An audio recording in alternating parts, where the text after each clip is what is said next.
Alam niyo po ba, ako po yung director ng show today. Pero nandito po ako sa stage ngayon.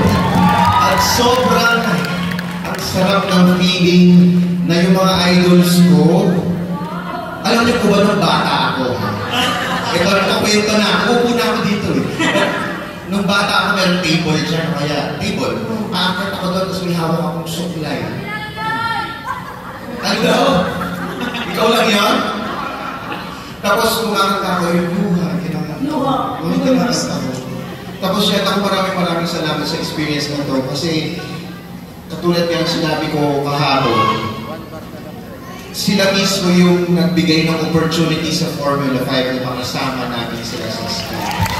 Kaya maraming salamat. At ang pumili po ng kanta na kinanta po namin ng Munting Pangarap ay mismong manager nila, si Tita Josie. Kaya Tita Josie, maraming salamat ako.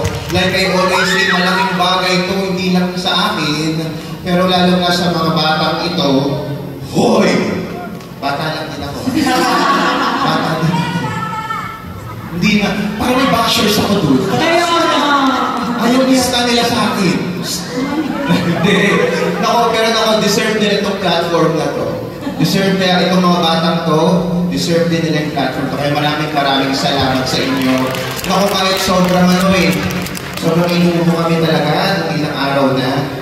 Tapos yung iba may hika pa. At sobrang. Kaya syempre talaga, maraming salamat din talaga sa Lagundex at saka sa Cetaphil. Yes, maraming salamat mo talaga. Cetaphil at saka Lagundex, okay na. Yan, maraming salamat po. Kaya ito, maraming salamat kay G's na po. We wanna give you back, ladies and gentlemen, ang Banda ng Bayan!